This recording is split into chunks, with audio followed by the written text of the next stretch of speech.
Honor-based abuse is a form of abuse that is largely misunderstood and often goes unrecognised. To help raise awareness, IKWRO has brought together specialist practitioners and survivors to speak openly and candidly about what honor-based abuse is, how it looks, and how it may appear in your life. We will also be discussing where to go to find support and help.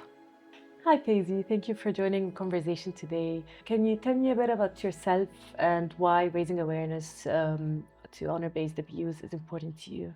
Well, firstly, thank you so much for having me. I think I'll start with telling you a bit about myself. So I'm Kurdish, originally born in Kurdistan, Iraq. Come from quite a big family, so I'm one of 6 siblings. And I think, firstly, I'd say honor-based abuse is very important to me because I've lived through various forms of honor-based abuse throughout my life, throughout my childhood, my adolescence, into my adulthood. And I've seen that a lot of people don't understand it. A lot of people have many misconceptions about what it is, first of all, how it plays out, what kind of things are actually honor-based abuse, and the impact that it has on people. And so it's really important for me that the general public know about what this is, but also professionals who are coming into contact with people every single day. And I think most importantly, victims, because I was one of the people who I couldn't tell you at the time, growing up, what I was experiencing was honor-based abuse. I think you kind of get stuck in the life that you're living, and for you it becomes your everyday, your normality. So I think it's so important for me to talk about it because I hope that there'll be people who listen and think, this is what I'm going through and this is abuse, and be able to name it, to recognize it, and hopefully get support. And when they do get support, the professionals that they meet can offer the right support, in a timely manner, and tailor that to that person's needs. I think it's something that everybody should be aware of because it is so prevalent, despite the misconception that it happens to a small group of people. Thank you. And hopefully our conversation today does exactly that. I hope so, yeah. So now I'd love to ask you and learn a bit more about your role and the work that you do supporting people who are affected by honor-based abuse. Can you tell us a little bit about that, please? Yeah, of course. So I'm a psychologist and I'm a systemic family therapist, and I work at IKWRO's counseling service. We provide mental health support for women and girls affected by all kinds of abuse, all kinds of honor-based abuse, whether it's something that's ongoing or something that's historic, and they're just finding the space now or the mental capacity now to process it. Our aim is to provide a safe space for everyone who is affected by honor-based abuse to talk about their experiences, to process their experiences, and to see how they can live with what they've been through.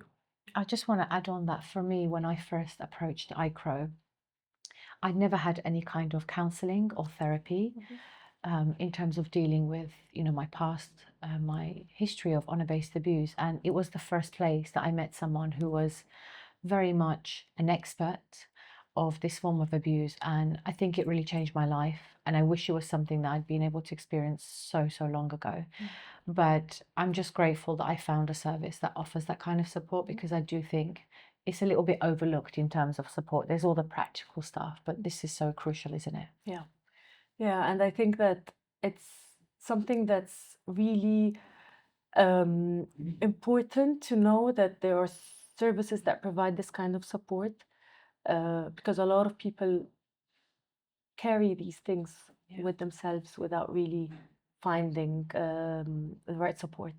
Yeah, definitely. So, Paisy, looking back at your experience, was there a specific moment where you realized that what was happening, what you were experiencing, was not just family expectations?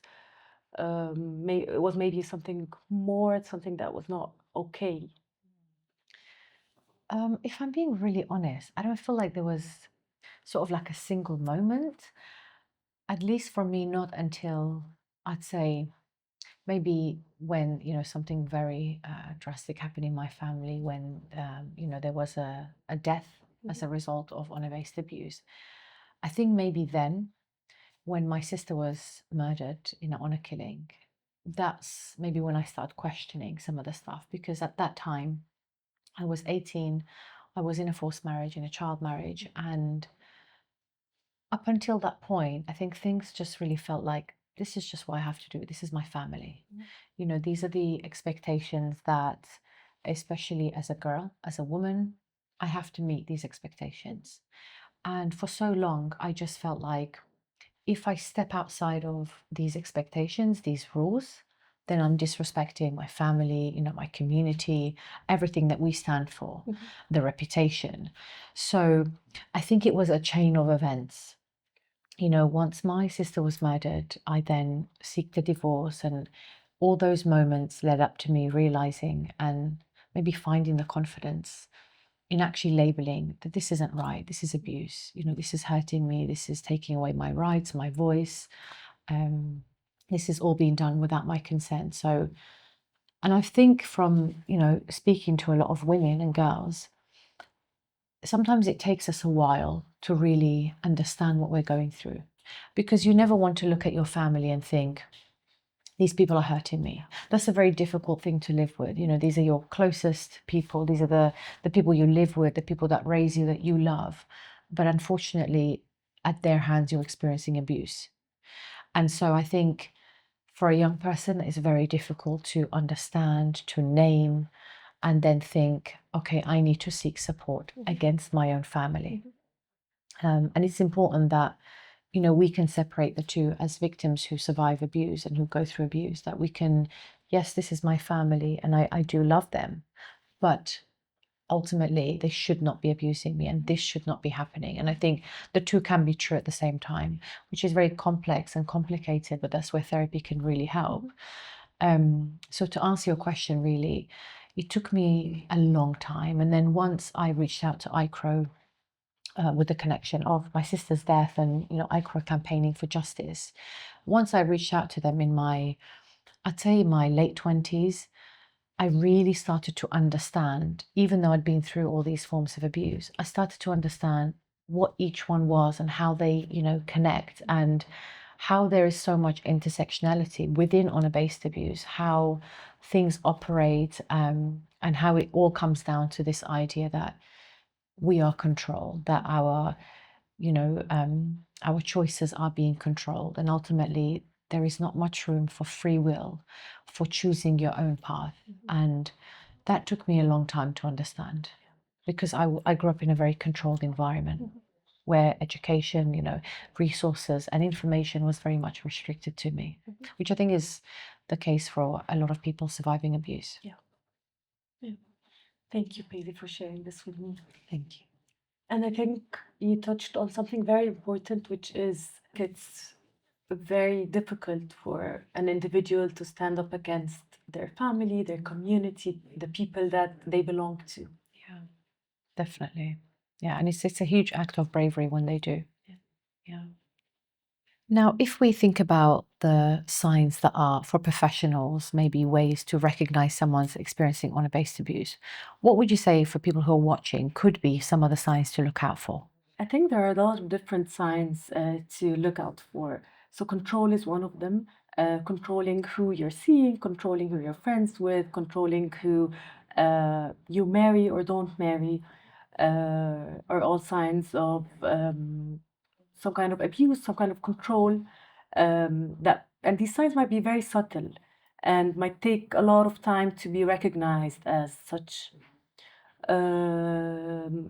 Another thing would be that there are certain restrictions on the use of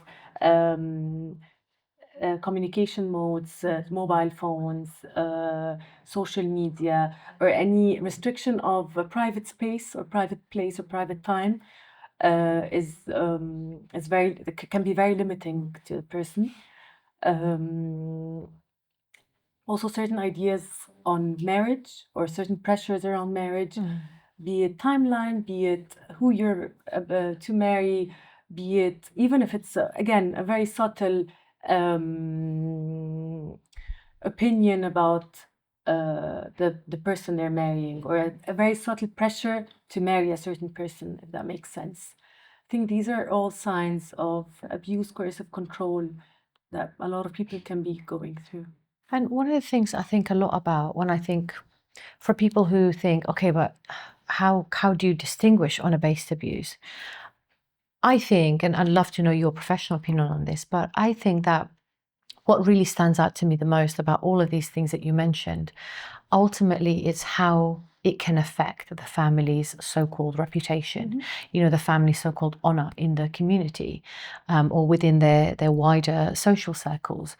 Would you say that's kind of a really good question to ask? Is this something that could be perceived to affect the family's reputation as a way of recognizing this is honor-based abuse? Yes, I think this is a good question to ask when the person feels like because a lot of times there's an inner voice saying something's not right. And I think this is the moment to ask this question. Is it something that I'm doing because I want to, or is it something that I'm doing to not disappoint, to not be excluded from the family, to not be a shame to the family? Yeah, so it's the idea of consequences if you don't do X, Y, and Z. Yes. Yeah. And on that note, I think a lot of people deep down know that something might not be right. But again, we talked about the barriers, but I think also not having a language around honor-based abuse is a very important barrier, because if I don't know the concept, if I'm not introduced to it, if I don't learn about it, then it's very hard to pinpoint what's going on, what's true. wrong. Yeah, that's actually such a good point. And I think one major, what I feel like is a step forward, is having that statutory definition now where everybody is pretty much on the same page around what it is. And hopefully that will trickle down to people who are experiencing this. And because the first step is naming it, isn't it? Being able to recognize it and name it. Yeah. So Paisy, when people hear the word honor-based abuse, they often think about forced marriage as a first concept that comes to mind in relation to honor-based abuse. Why do you think it's important to know that there are other different kinds of abuse that fall under honor-based abuse? I think if we think about honor-based abuse as just one type, which is like what most people know about forced marriage, as the main form of abuse, I think is very detrimental, not only to victim survivors, but also to professionals, because that is the only thing they're looking out for.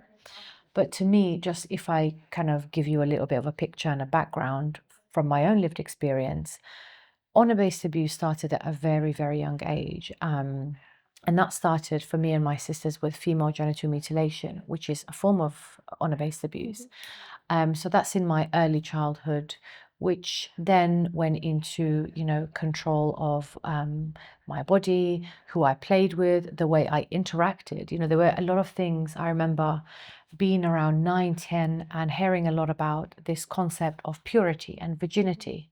And so then you have virginity testing, and then I was forced into a marriage when I was 16 years old. So although it was a forced marriage because I was a child, most people wouldn't class that as a forced marriage because my marriage happened in the UK and at the time it was legal to.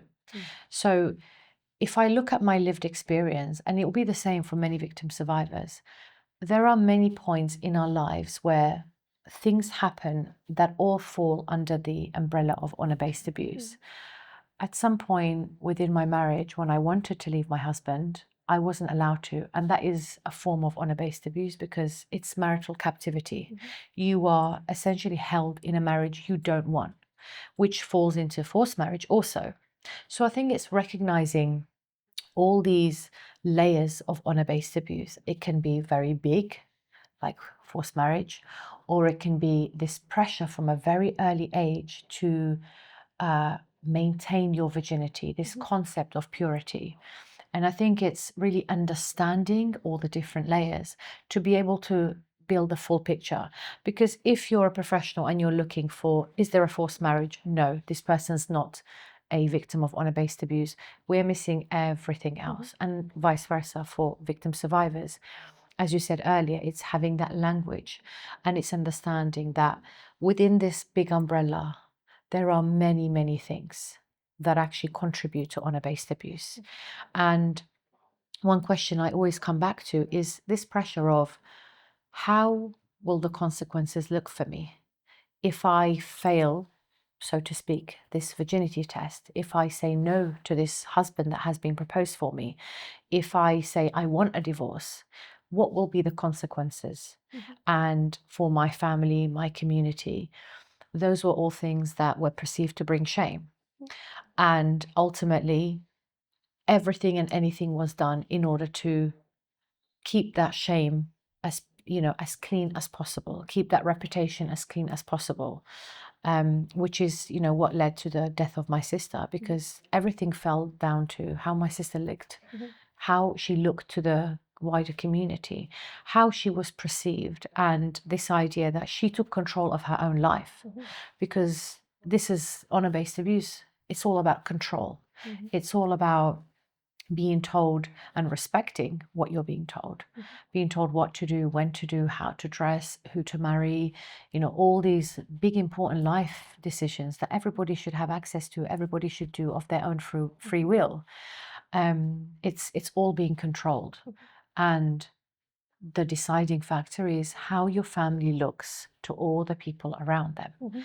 And if you don't follow those rules, you're messing with that. You're ultimately not giving them the chance to perform as well as they would do to their friends and to their social circles. And so I really think we need to widen for society our understanding of honor-based abuse, and really just strip it back to what are the signs, how do they play out. Even things like, I remember I was going to university, but I couldn't travel outside of London for university. I had to stay in London, and my timetable had to be shown to my parents. They had to know where I was at all times. And I'm a young person living in London. I want to have a social life. I want, as you said, some room for private time, for private space. I want to be able to be with my friends without constantly being monitored. That's another thing which sounds a little bit like stalking, but it's a form of honor-based abuse, and it's something I grew up with all the time. I would have men who were Kurdish, who were not related to me, who would report to my family, I was at this place at this time wearing this, and that would have consequences.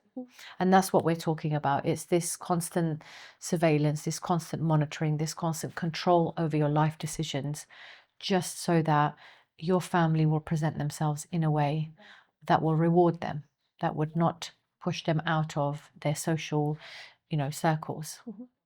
And I think this is an example for one of the forms of honor-based abuse that's not really widely spoken about, which is coercive control, because it can be very subtle. And what you're saying is there can be consequences, or there will be consequences. And I think this is what makes up for coercive control. If you do this or you don't do this, there will be punishment and there will be consequences. So I think this is one of the signs that are often overlooked by professionals, by survivors. So one of IKWRO's main campaign messages is it's abuse, not culture. What does that mean to you? Honestly, I think it's a message that really resonates with me, because when I was growing up and when I was going through honor-based abuse, I always thought this is happening just to my family. This is only happening to me and my sisters. And having spoken out, having worked in this space, having worked very closely with IKWRO on this particular campaign, I feel like so many people also believe that outside, people who don't understand honor-based abuse properly.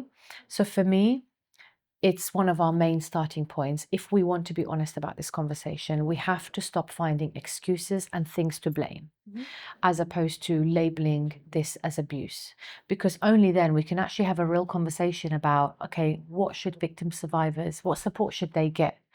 And how do we change this? How do we change the narrative of, well, this is just culture and we should be okay with it. We don't want to offend anybody. I think for me, when I hear this is cultural or it's excused under the guise of culture, this is justified, because there's a reason it happens, is what I'm hearing, when in fact nobody should be experiencing abuse. This shouldn't be happening to anybody. So I really reject that notion that this is cultural.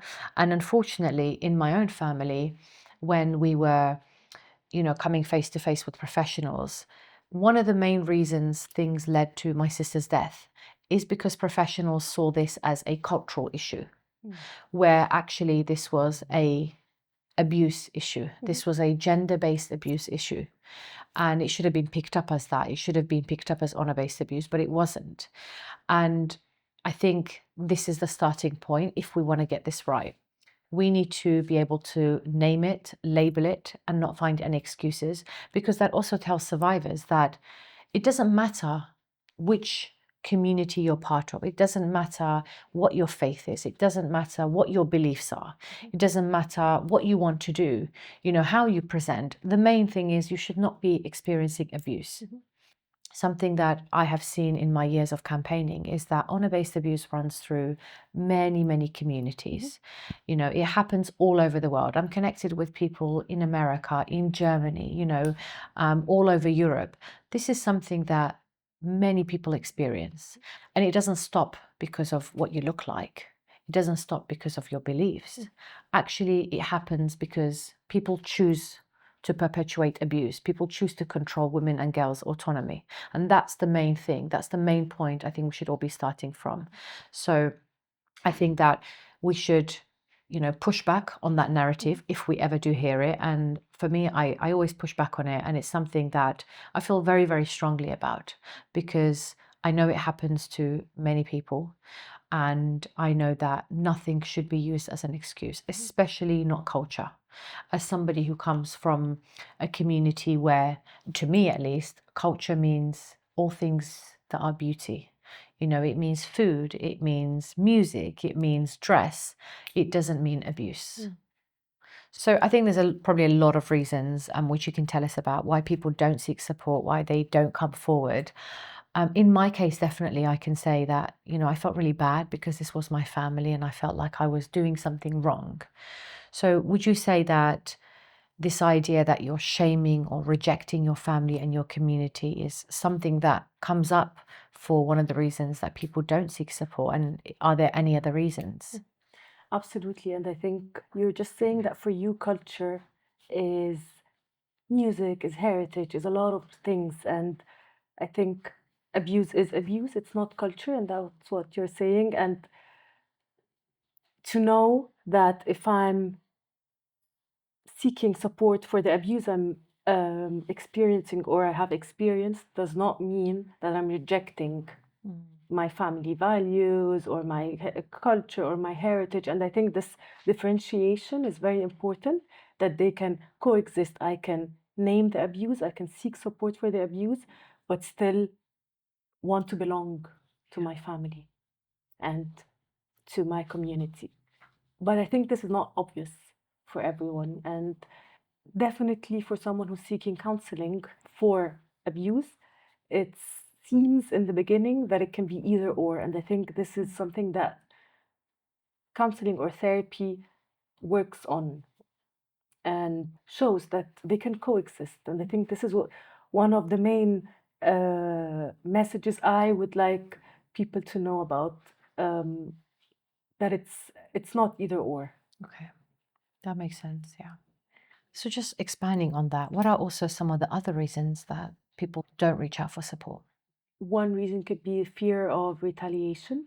If I seek support and someone knows, things can get worse for me.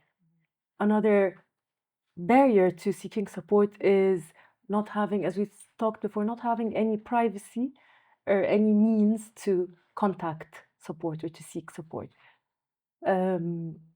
Other fears around seeking help are, for example, immigration status. If I seek support, I could lose my visa status. I could get deported, etc., etc. But also, I think another dynamic is, or another reason to not seek support is financial dependency.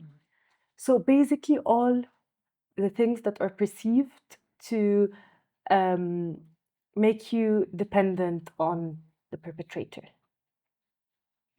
And sometimes perpetrators, isn't it? Because it can be a whole sort of like family operating together, plus potentially a husband, and it's A whole system. quite, yeah, it's exactly, it's a system of abuse, isn't Yeah, it? yeah. Yeah. And I think actually for me, just touching on that, it's one of the reasons that really differentiates, isn't it, honor-based abuse, because there's not a lot of the time, or most of the time, we're not talking about one single perpetrator, isn't it? Yeah. There's a number of people who sort of work together, and it's quite layered in that sense of Exactly. perpetrators. Yeah. Which is another reason why it's difficult to seek support in the middle of that system. Yeah. So, Paisy, what is one thing that you would like people watching to know when they recognize their own situation of abuse, of control? My number one advice would be please seek support safely, of course. I think when you're going through honor-based abuse, it can really feel like you're trapped and it's so hard to get out because, as we mentioned, you're talking about several perpetrators and at times a whole community against you. So it can feel really difficult to see a way out. But I would say there is definitely a way out. There is help out there. There is specialist, very, very good support out there.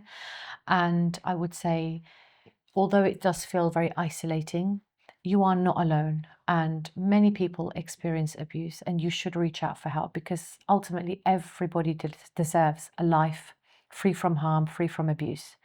And the sooner that you get support, I think there's no really perfect time or right time.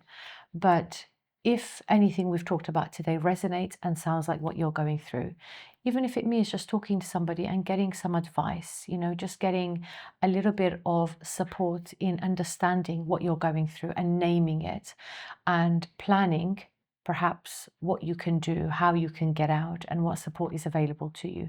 I would urge anybody who feels like they resonate with this to please reach out. There's such incredible support out there. And I say this as someone who has received the support from a specialist organization, IKWRO, and now work with them. I don't think what I do campaigning is for everybody. However, I think it's for me at least, a very empowering way to see the experiences that I've lived through, that many women and girls live through all over the world, and to be part of a conversation that helps to move this conversation forward, to propose changes and solutions.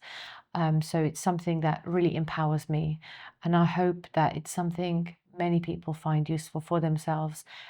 Support doesn't look the same for everyone, but just knowing that it's out there and it's available to you is very important to know. So in the instance that someone contacts a specialist organization like IKWRO, what does that look like? What happens? As you were saying, support doesn't look the same for everyone, and so at IKWRO we tailor support to every survivor's need. Our support is confidential, it's free, it's accessible for everyone who needs it. Our counseling support is trauma informed. It meets the survivor where they are. And I think that's very important to know. We offer support in different languages, trying to make the survivor understood as much as possible. We offer also practical advice for things like housing, like immigration, legal advice. So anything around the practical advice for the survivors, as well as safety planning, which is, I think, particularly important if someone is still in a situation that's unsafe. Another thing that we offer to women who are maybe leaving an unsafe or abusive situation is our refuge, which offers temporary accommodation for women and girls. We operate three refuges at the moment, so that covers accommodation, safe accommodation. Amazing. So there's quite a lot of different things that are available Yes. in terms of support. Our first step support is just to call, for example, an organization like IKWRO and ask about a certain situation. If you're not sure if you or someone is going through abuse, We focus our support on Middle Eastern, North African, and Afghan communities. So anyone who's not sure if what they're experiencing could be abuse, honor-based abuse, they can just call and ask, and we're happy to help as much as possible. I think sometimes that's all you need, isn't it? Maybe just to speak with someone to kind of be able to unpick your situation and see it clearly. I'd say since my sister's death 20 years ago, I think we have made some really good steps in the right direction with the recent statutory definition that we have. I think that will really help to get at least our understanding across the board on one level, because until now we were just operating, in different ways in terms of the definition. But I think having that solid definition really holds us accountable across, government, across the professional space as well. And also it sends a message to survivors that what they're experiencing has a name, has a definition, and this is what it can look like. I do think there are other steps that have been taken recently. There was the government's FGM summit, which I was a part of with the Avengers, and I think all these steps are positive steps to show that it is still on the agenda. We do still care about it, and we are doing everything that we can. For me, a really strong example of how, if we truly want to understand this and find solutions as a society and just be very open to learning, coercive control is something I always look to because it's quite a new concept. But I find everybody across society knows what this is, knows how to sort of define it, what to look for, and what experiences can look like. And I think if we kind of follow that same direction as a society, we'll get really close, very close. I mean, it's always learning, isn't it? But we'll get very close to actually being able to pinpoint it and give survivors the confidence and the room to be able to seek support, to label it, to, live a life free of harm, and also for professionals to be very much alert to what is happening and to being able to spot the signs of honor-based abuse. So I do feel hopeful. I do feel like there is a lot of work being done, and knowing that there are specialist organizations all over the country that actually cater their support to all different communities, knowing that support is there in various languages, as you mentioned, knowing that survivors will be met where they need to be, and there are no barriers to that support, I think is really positive. And I think even this conversation we're having, we're hoping that this is going to reach the right people and reach people who need that support. So one positive step for me that we're taking is that there are several specialist organizations like IKWRO who cater to and support the needs of various communities. And I think that's crucial, that everybody is met where they're at and given that specialist support so that they can live a life free of harm. If you're worried about yourself or about someone you know, free confidential support is available at IKWRO. We offer support for survivors from Middle Eastern, Northern African, and Afghan communities. No one has to face this alone, and reaching out for support is never the wrong first step.